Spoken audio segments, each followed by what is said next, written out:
सुप्रभात विद्यार्थियों, आप सबका स्नातक प्रथम वर्ष संस्कृत की कक्षा में पुनः स्वागत है।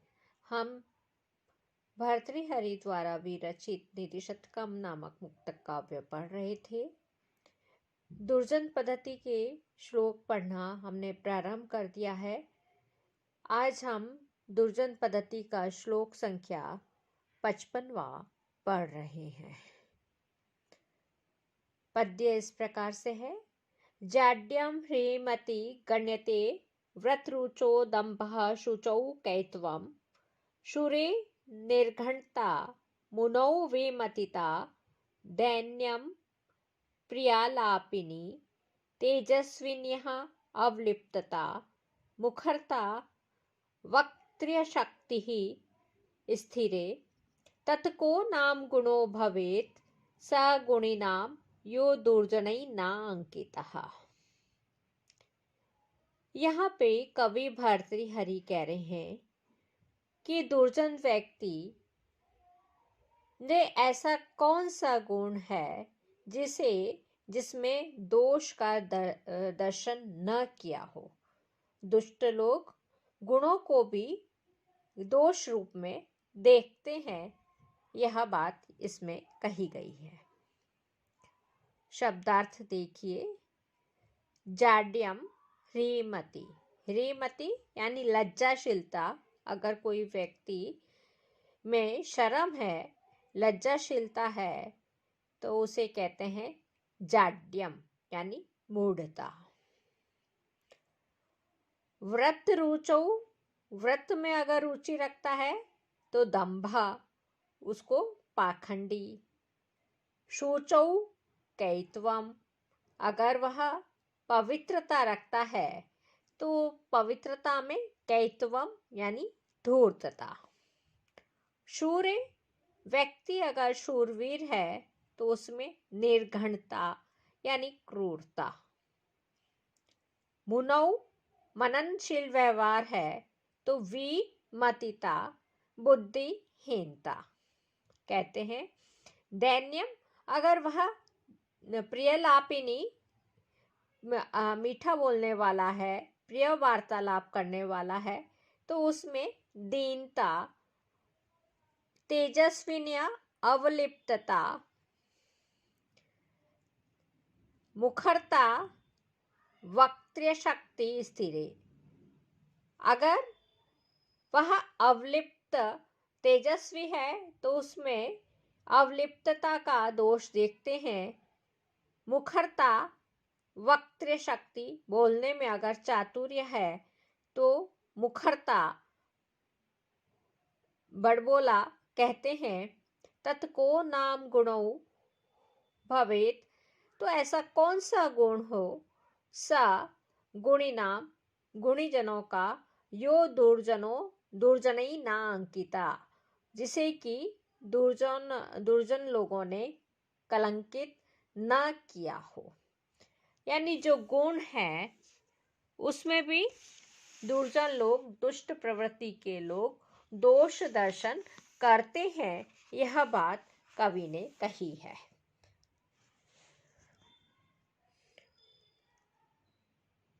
दुर्जनों के द्वारा सज्जन व्यक्तियों की लज्जाशीलता में मूढ़ता, व्रत आदि की रुचि रखने में पाखंड, पवित्रता में धूर्तता, पराक्रम में क्रूरता, मौन रहने में बुद्धिहीनता, प्रिय बोलने में दीनता, तेजस्वी में घमंड और वक्ता में वाचालता, स्थिर चित्त में असमर्थता ऐसा समझा जाता है।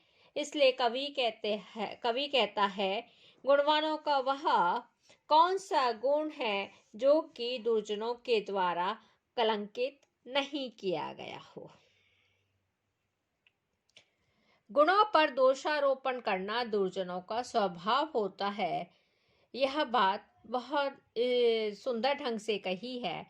शार्दुल विक्रीडित छंद है, स्वभावोक्ति अलंकार है, प्रसाद गुण है, वैदर्भी रीति है। जाड्यम जो पद है वह जड़ शब्द से क्षय प्रत्यय के प्रथमा विभक्ति एक वचन में जाड्यम पद बनता है।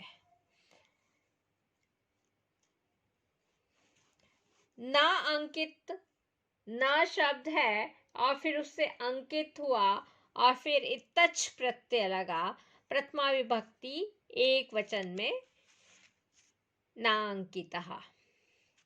अब आगे का श्लोक देखते हैं। लोभश्चेद गुणेन किं पिशुनता यद्यस्ति किं पातकै सत्यं चेत तपसा च किं शुचि मनो यद्यस्ति किं मंडनै सौजन्य यदि किं गुणै सुमहिमा यद्यस्ति किं मृत्युना सद्विद्या यदि किं धनैरप्यशो यद्यस्ति किं मृत्युना। अगर किसी व्यक्ति में लोभाचेत, लोभ है अगुणई किम, तो फिर गुण के नहीं होने से क्या प्रयोजन। यदि पिशुनता है, पिशुनता अस्ति पातकई काम, चुगलखोरी है, तो फिर पाप से क्या प्रयोजन, यानी चुगलखोरी करना सबसे बड़ा पाप है। सत्यम चेत, अगर व्यक्ति सत्यभाषी है, सत्य बोलता है, तपसा च किम, तो तपस्या का क्या प्रयोजन, अर्थात सच बोलना, सत्य बोलना सबसे बड़ी तपस्या है। किम शुचि मनो यद्यास्ति, यदि पवित्र मन है, किम मंडनई, तो अलंकार की क्या आवश्यकता, पवित्र मन सबसे बड़ा अलंकार है। सौजन्यम यदि किम गुणई सुमहिमा, यदि सज्जनता है तो गुणों की क्या आवश्यकता। सुमहिमा यद्यस्ति किम मृत्युना, यदि उसमें सुमहिमा यश है तो मृत्यु की क्या आवश्यकता। सद्विद्या यदि किम, धन अच्छी विद्या है तो किम धनई, धन से क्या प्रयोजन। अपयशो यद्यस्ति किम मृत्युना, यदि अपयश है तो मृत्यु का क्या प्रयोजन। कहने का तात्पर्य है लोभ सबसे बड़ा दुर्गुण है। लोभ है तो फिर अगुणेन यानी दुर्गुण से क्या प्रयोजन। सबसे बड़ा जो है लोभ, लोभ सबसे बड़ा दुर्गुण है। अन्य दुर्गुण की कोई आवश्यकता ही नहीं है यदि व्यक्ति में लोभ है। फिर है अगर पिशुनता है, पिशुनता अस्ति पातकई किम, तो व्यक्ति अगर चुगलखोरी करता है तो पाप से क्या प्रयोजन। कहने का तात्पर्य है चुगलखोरी सबसे बड़ा पाप है। सत्यम चेत तपसा च किम, अगर मनुष्य सत्य बोलता है तो अन्य तप करने की कोई आवश्यकता नहीं है, क्योंकि सत्य बोलना ही सबसे बड़ा तप है।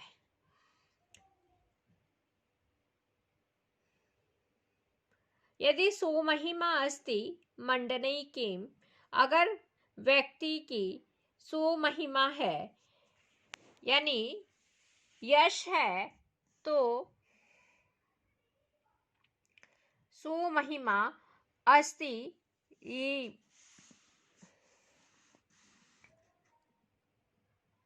सुयश है तो मंडनई किम, तो आभूषण की क्या आवश्यकता। सबसे बड़ा आभूषण व्यक्ति की कीर्ति ही है, इसलिए अगर कीर्ति है व्यक्ति के पास, यश है, तो आभूषण धारण करने की कोई आवश्यकता नहीं है, क्योंकि सुयश मानव का सर्वोत्तम आभूषण है। यदि सद्विद्या धनई किम, अगर व्यक्ति के पास श्रेष्ठ विद्या है तो धन से क्या प्रयोजन। अच्छी विद्या है तो वह स्वतः ही व्यक्ति धनवान हो जाएगा, इसलिए धन नहीं होगा तो भी चलेगा, धन की क्या आवश्यकता। यदि अपयश है मृत्युना किम, तो मृत्यु की क्या आवश्यकता।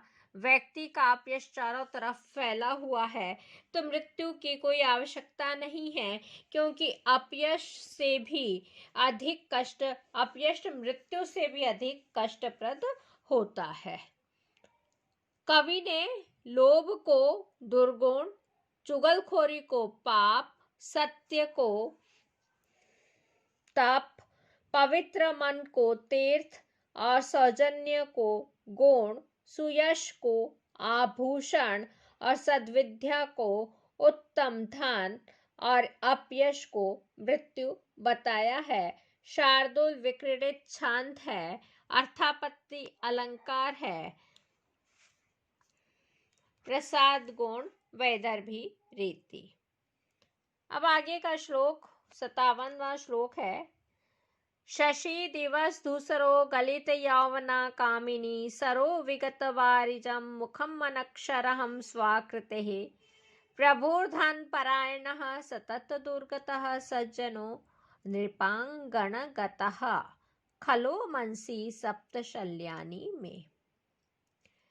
कवि यहाँ पर 7 शल्यों का वर्णन कर रहा है। पहला शल्य है शशि दिवस धूसरो, दिन में मलिन चंद्रमा। दूसरा गलित यौवना कामिनी, क्षीण यौवन वाली कामिनी स्त्री, सरोह विगत वारिजम, सरोवर कैसा? विगत वारिजम, कमल से रहित सरोवर। मुखम अनक्षरम स्वाकृते, रूपवान व्यक्ति का विद्या रहित अनक्षरम मुख, विद्या से रहित मुख। प्रभुर धन परायणः, और धन लोलुप राजा। सतत दुर्गतः सज्जनों, ऐसा सज्जन व्यक्ति जो निरंतर दुर्गति को प्राप्त हो रहा है।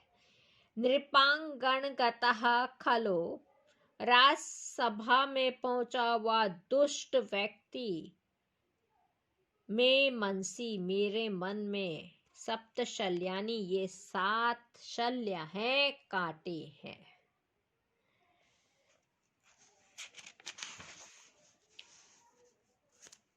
कवि ने प्रस्तुत पद्य में 7 बातों को कांटों के समान कष्टदायी बताया है।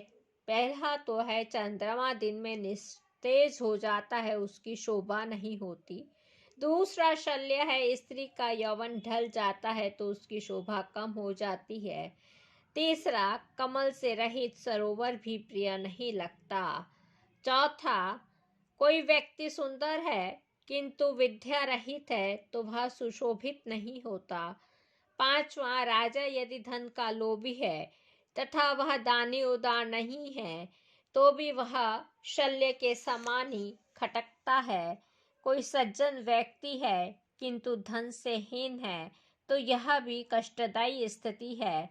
और 7वां, इसी प्रकार राजसभा में पहुंचा हुआ दुर्जन भी कष्टदायी होता है, क्योंकि वह लोगों के दुख का ही कारण बनेगा।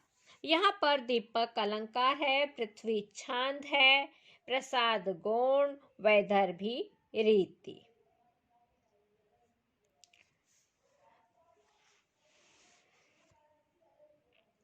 अब 58वां श्लोक देखिए।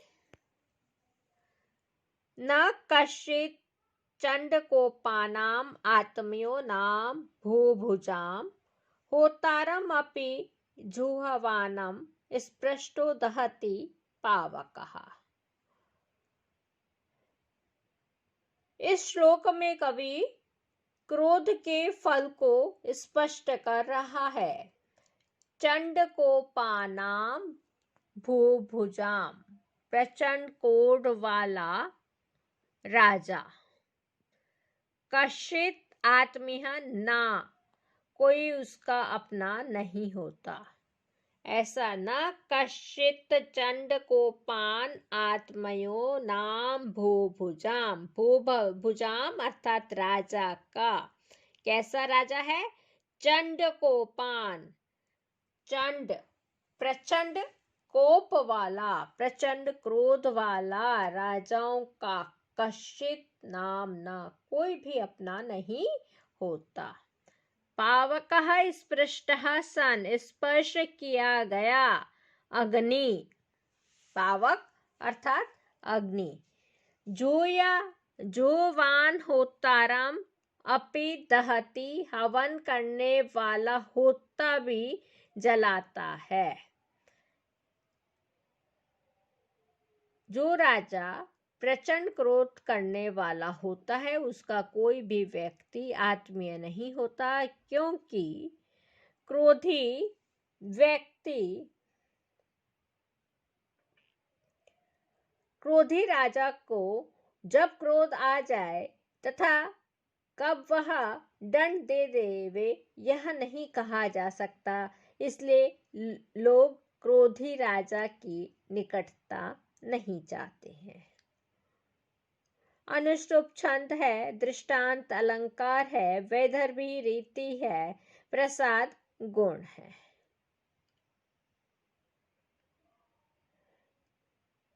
स्पृष्टः पदाय स्पर्श धातु त प्रत्यय प्रथमा विभक्ति एक वचन, दहति दह धातु ते प्रत्यय लटकार प्रथम पुरुष एक वचन।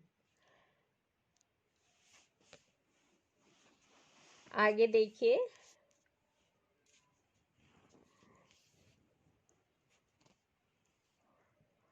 मौनान्मुखः प्रवचन च पटुर्वार्तुलो जल्पको वा, दृष्टः पार्श्वे वसति च सदा, दूरतश्चा अप्रगल्भः,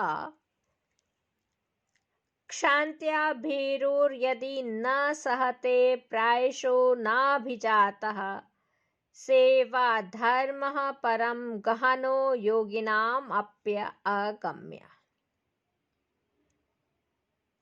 यहाँ पे कवि कह रहा है सेवा करना बहुत कठिन कार्य है जो कि योगी जन भी नहीं समझ पाए हैं। अगर सेवक मौन रहता है, मौनात यानी मौन रहने से, मुकहा उसे क्या कहते हैं, गूंगा। प्रवचन पटु, अगर बोलने में पटु है, चतुर है, तो वार्तुलो बकवाड़ी या जल्पकोवा अधिक बोलने वाला, ऐसा कहते हैं। धृष्टः पार्श्वे वसति, अगर पास में सेवक हमेशा स्वामी के पास रहता है तो धृष्टः ढीठ कहते हैं। सचदा दूरतश्चा अप्रगल्भ, और अगर वही सेवक दूर रहता है तो उसे निकम्मा कहा जाता है। अप्रगल्भ यानी निकम्मा कहा जाता है। क्षान्त्यः भीरु, और क्षमावान होने पर डरपोक, यदि न सहते अन्याय को सहन नहीं करता है तो अन्याय को अगर वह सहन नहीं करता है, ना अभिजातः अच्छे कुल में उत्पन्न नहीं हुआ है, सत्कुलोत्पन्न नहीं है, परम गहना सेवा धर्म, इसलिए सेवा धर्म बहुत ही गहन है, गंभीर है। योगी नाम अपि, योगियों के लिए भी अगम्य, अज्ञेय है। सेवक अगर मौन रहता है तो उसे गूंगा और बोलने में चतुर होने पर बातुनी या फिर बकवादी कहा जाता है। सदा पास रहने पर ढीठ और दूर रहने पर निकम्मा, क्षमाशील होने पर डरपोक, और यदि अन्याय सहन नहीं करता है तो सत्कुल उत्पन्न नहीं, अकुलीन कहा जाता है। इसलिए कवि कह रहे हैं सेवा धर्म अत्यंत ही गंभीर है, यह योगियों के लिए भी अज्ञेय है। यहाँ पर मंदाक्रांता छंद है जिसका की लक्षण है मंदाक्रांता अंबुधि रस नगैर मोर भनौ तौ युगम ग युगमम। अलंकार अर्थांतरन्यास अलंकार है, प्रसाद गुण है, वैदर्भी रीति है। प्रगल्भा पद आया है, प्र उपसर्ग गल्भ धातु ता प्रत्यय प्रथमा विभक्ति एक वचन। गहन जो पद है वह बना है गह धातु लिठ प्रत्यय प्रथमा विभक्ति एक वचन। आज हम यहीं पर समाप्त करते हैं। हमारे 59 श्लोक हो गए हैं। कल हम आगे का अध्ययन करेंगे। सर्वे भवन्तु सुखिनः, सर्वे सन्तु निरामया, सर्वे भद्राणि पश्यन्तु, मा कश्चित् दुःखभाग् भवेत्। ओम शांति शांति शांति। धन्यवाद।